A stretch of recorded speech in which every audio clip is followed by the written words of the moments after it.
ভাই এবারও Valentine's day চলে গেল, গিয়ে বলে দেবো ওকে? না না, ও আবার কি ভাববে? আচ্ছা মেডিকেল পড়বো না ইঞ্জিনিয়ারিং? আরে ইঞ্জিনিয়ারিং তো আজকাল সবাই পড়ে, কিন্তু মেডিকেলও তো খুব কঠিন। হে ভগবান, আমি যে কি করি! যখনই আমরা কোনো প্রবলেমের সলিউশন খুঁজতে বসি, আমার মনে হয় আমাদের সবারই এই একই অবস্থা হয়। মাথা কখনো এদিকে তো কখনো ওদিকে দৌড়াতে থাকে। আর প্রবলেম যদি খুব জটিল হয় তাহলে আমরা শেষ অবধি বিরক্ত হয়ে সলিউশন খোঁজাই বন্ধ করে দিই। ভাই আমার দ্বারা হবে না। তো কিভাবে ভাবতে হয়, কিভাবে খুব সহজেই যে কোনো জটিল সমস্যার সমাধান খোঁজা সম্ভব, সেটা আমি আজ আপনাদের সঙ্গে এডওয়ার্ড বোনোর বই 6 থিঙ্কিং হ্যাটস থেকে শেয়ার করব। যখনই আমরা কোনো জটিল সমস্যার সমাধান খোঁজার চেষ্টা করি, তখনই আমাদের অনেক জিনিস একসাথে তুলনা করতে হয়। যেমন সেটার ভালো দিক, মন্দ দিক, সেটার পিছনে ইমোশন, প্যাশন, সেটার বেনিফিট, রিস্ক, মানে অনেক কিছু। 6 থিঙ্কিং হ্যাট একটা খুব পাওয়ারফুল টুল, যেটার সাহায্যে আমরা কম্পিউটারের মতো প্যারালেল থিঙ্কিং অ্যাপ্লাই করে খুব সহজেই যে কোনো রকম জটিল সমস্যার সমাধান বার করে ফেলতে পারি। এখানে 6টা বিভিন্ন রঙের টুপি আছে। প্রতিটা টুপি একটা করে ডিফারেন্ট স্টাইলে চিন্তাকে রিপ্রেজেন্ট করে। সবার আগে বলি নীল টুপির ব্যাপারে। নীল টুপিটা পরা মাত্রই আপনি একজন মুভি ডাইরেক্টর হয়ে যান, যার কাজ হলো ঠিকমতো ডাইরেকশন দিয়ে চিন্তাটাকে এগিয়ে নিয়ে যাওয়া। নীল টুপিটা পরার পর আপনাকে নিজেকে কিছু এরকম প্রশ্ন করতে হবে। নাম্বার 1, এখন সমস্যাটা কী? নাম্বার 2, এখন কি আউটকাম পাওয়া আমার গোল?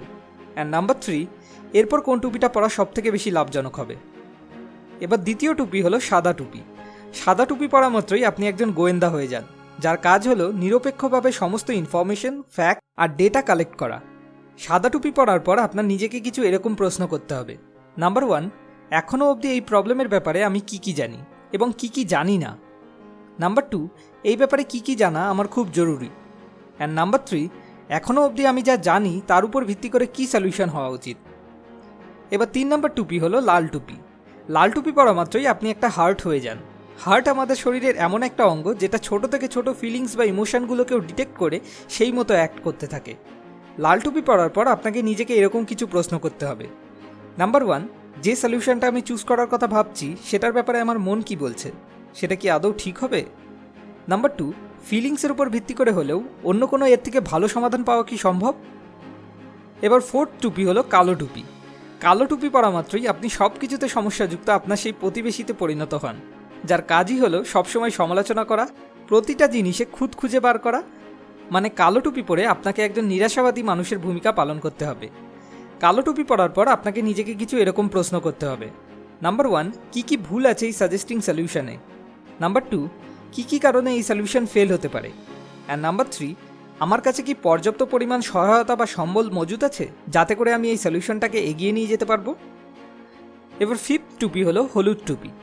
হলুদ টুপি পরা মাত্রই আপনি একজন মহান মানুষে পরিণত হন, যার কাজ হলো বাস্তবতার উপর ভিত্তি করে লজিক্যালি প্রতিটা জিনিসে পজিটিভিটি খুঁজে বার করা, প্রতিটা জিনিসের সুযোগ খুঁজে বার করে নতুন নতুন রাস্তা খুলে দেওয়া।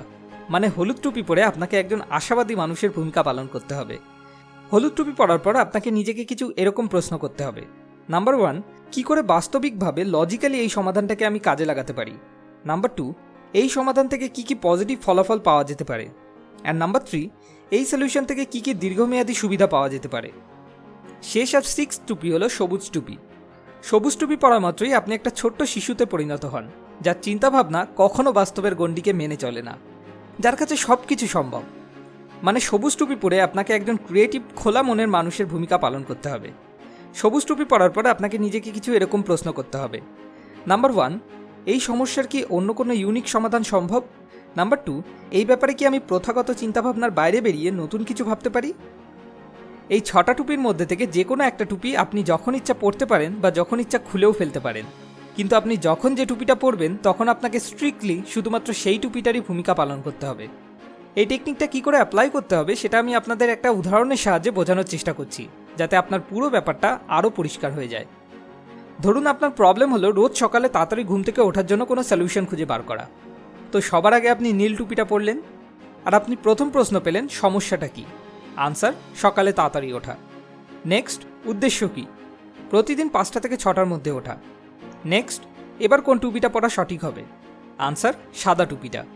আগে দেখে নিই কি ইনফরমেশান অ্যাভেলেবেল আছে, আর তারপর আপনি নীল টুপি খুলে সাদা টুপিটা পরে নিলেন। এবার ফার্স্ট কোয়েশ্চেন, কি ইনফরমেশান অ্যাভেলেবেল আছে? যদি সকালে তাড়াতাড়ি উঠেও যায় তো পুরো দিনভর ঘুম আসতে থাকে, আর রাতে দেরি করে ঘুম আসে।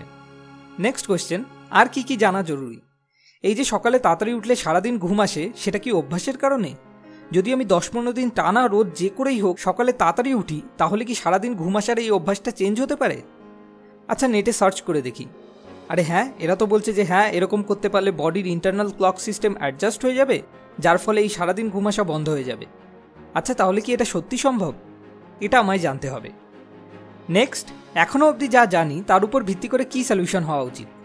পরের 15 দিন অবধি যে করে হোক সকালে তাড়াতাড়ি উঠে দেখি যে এটা কি সত্যি শুধু অভ্যাস গড়ে তোলার ব্যাপার নাকি অন্য কিছু। তারপর আবার আপনি সাদা টুপিটা খুলে নীল টুপিটা পরে নিলেন। প্রবলেম, সকালে ওঠা।